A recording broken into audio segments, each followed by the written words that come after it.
Let's see. Hi, guys. I'm going to be talking about something a bit different first.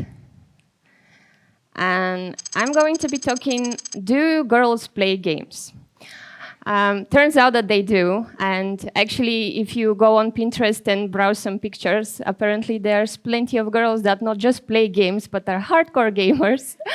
It would appear that the percentage is actually pretty much going halfway for us ladies, 48% in the United States, according to pretty much every single Google link I found. So let's say that we're almost evenly split half in half.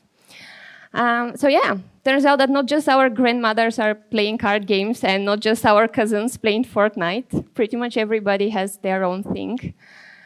And there are some games that are actually almost dominated by the female audience, like The Sims, which is probably the most prevalent example everywhere you go. And every time you scroll on Instagram and see something about girls in gaming, Sims is the first thing you see. But turns out that Valorant, Riot Games' shooter, is actually also played by a lot of ladies. 35% to me sounds pretty reasonable for a game of this type. And then again, we have names like Stardew Valley and Animal Crossing, which are also, I hope we can agree, very cute and very pretty. So I suppose these have something to do with ladies enjoying them.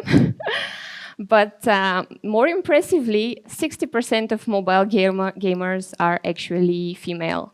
And with games like the top title that you see, Project Makeover, we're talking about 100 million downloads on the App Store, which I don't know how many of those are women, but knowing what the game is about, it's about making over characters that you encounter. I would imagine that most players are actually women.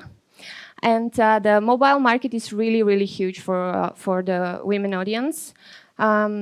Things like Mystic Messenger and Love Nikki, these are one of the biggest examples we have. While Mystic Messenger is closer to what we are trying to do with our games. It's a type of visual novel. It's mobile entirely, so you are kind of chatting up people there and solving crimes, if I remember correctly. While Love Nikki is a game where you mostly play dress up with very, very pretty pictures. And we have MeChat, which is something that is not something. It is entirely Tinder in game form.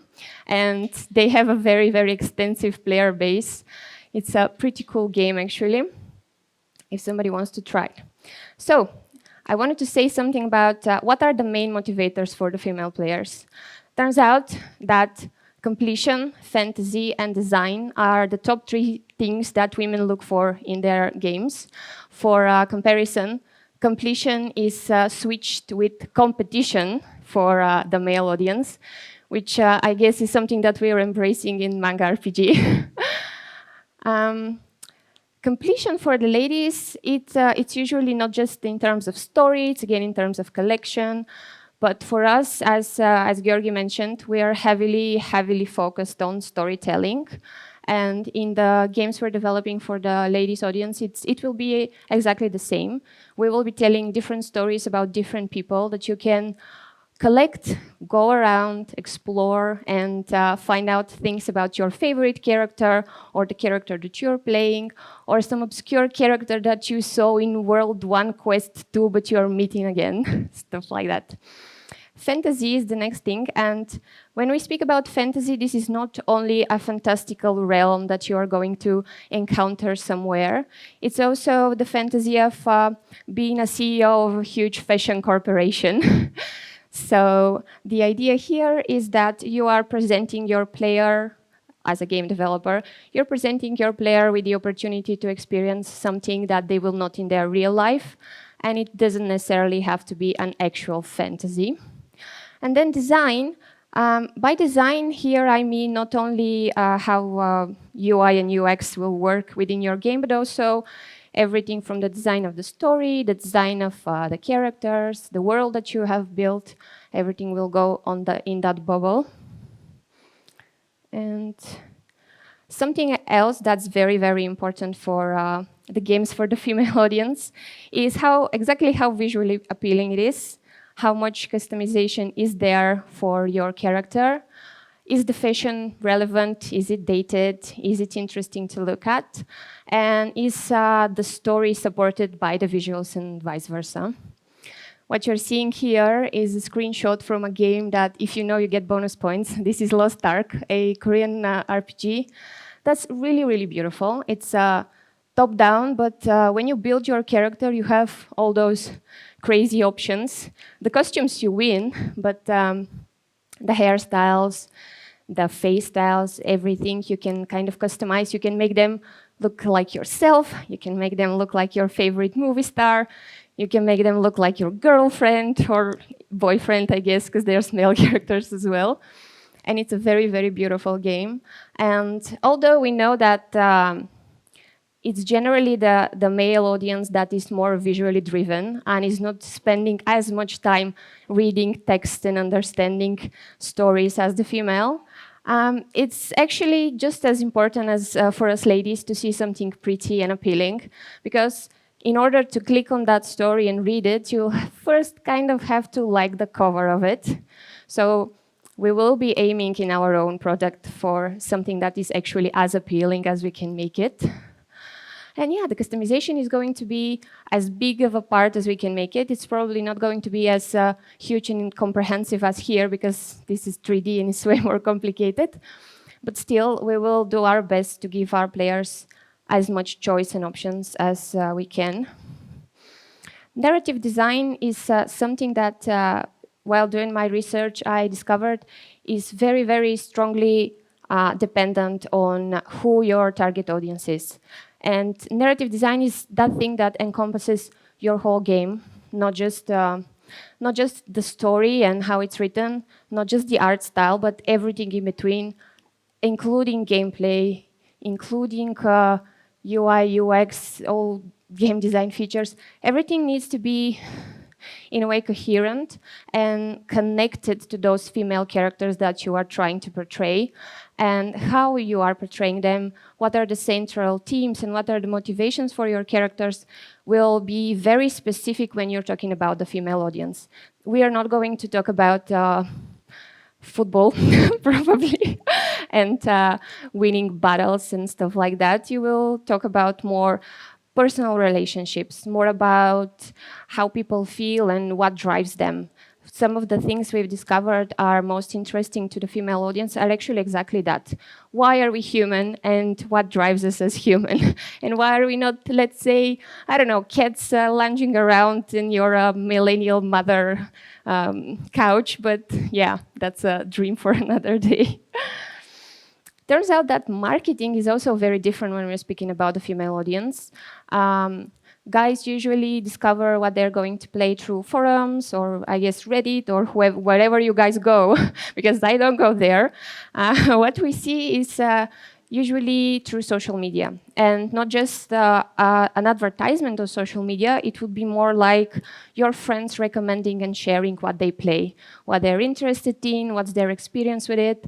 Here comes the streamer community that is also very prevalent, especially for more obscure titles that are not your big names that everybody is playing, but those little pretty gems that you find and you really enjoy on YouTube or Twitch or wherever you're getting your streaming. And as a final note on how to approach making games for women, a good way is to get women developers. Turns out that when you are trying to build something for a specific audience, it's really helpful for the people that are building it to actually understand what they're trying to do. It's not to say that our male counterparts are not going to exceed at their jobs, but it is always going to be with a bit more insight and a bit more understanding when you're a female developer and you're trying to build a game for essentially yourself and your friends. So this is what we're going to try and do with our new title, Romance Collector, where you will mostly... Thank you. So with this title, we are incorporating everything that Georgi previously mentioned about the storytelling and the visual novel type of narrative that we are going to have. Here in this game, you are going to follow along 3 friends at the beginning, and you are going to play as the lady in the middle, who is going to be essentially you. You are going to be this girl who is a talent recruiter working for a huge agency in a really huge metropolis type of city. And you're going to follow along her journey, but also the journeys of her friends and everyone she meets along the way, in sense. And you will also learn a lot about her friends. For example, this is Celeste, and she's the influencer friend of the group. She's also very rich. She's the person who is going to introduce you to all the big names in the fashion industry or wherever you are going, because she has connections everywhere. And you're also going to see some stuff about Sofia, who is like the mother hen of her friend group. She's slightly older than the rest of the cast. She's a very professional, well-grounded and collected person who also struggles with her own stuff. And if you want to learn her story, you will have to, in a way, collect her story, and not just the romances she's going to encounter and experience, as well as each character that we are going to see. And this is going to be you. You're going to be this young lady that is trying to make it big, and she's very, very driven, but also has her own struggles and the paths that she needs to overtake. And all these decisions that we've taken about these characters are kind of based on the research we did and I previously spoke about. The whole idea is that you will be immersed in something that will kind of look like a TV show, something that you're following along on Netflix or downloading from Pirate Bay. One of the ways we're going to breathe some life into our characters is through their expressions and slight movements. Since the game is going to be a visual novel, we're not going to have too much moving stuff.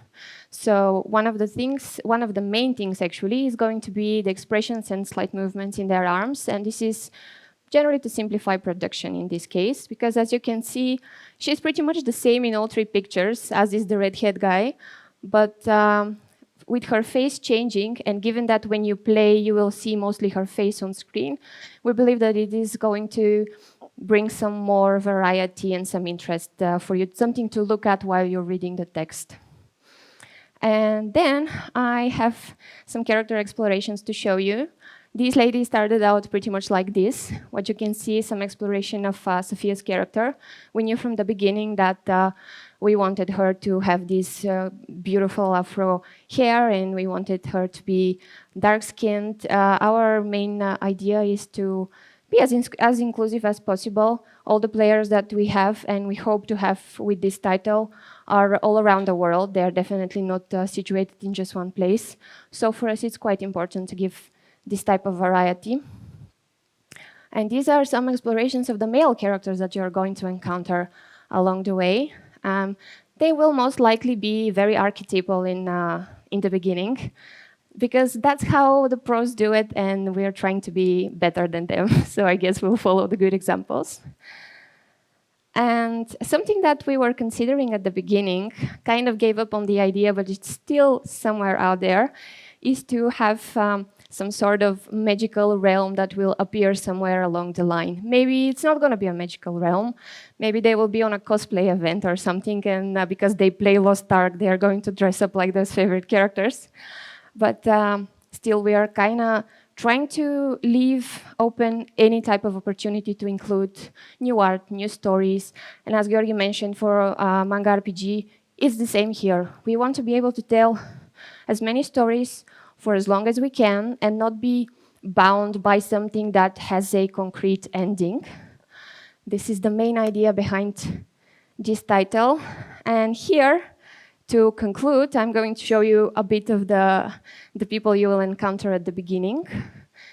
There's going to be ex-boyfriends, future boyfriends, evil bosses, evil exes, and all that jazz. And yeah, I hope people are going to enjoy this journey because we are surely enjoying making it. And I hope you guys someday see it and like it. Thank you.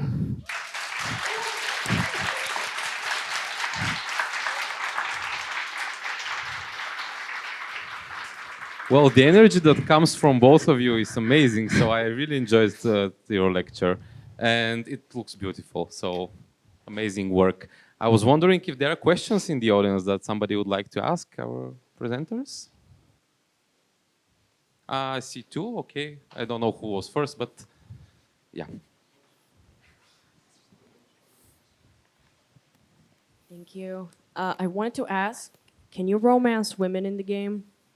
Can you repeat? Romance women in the game? The idea is that you can romance anyone you want. Great. Yeah. Thank you. Yeah, I'm sorry. Where was the next? Yeah.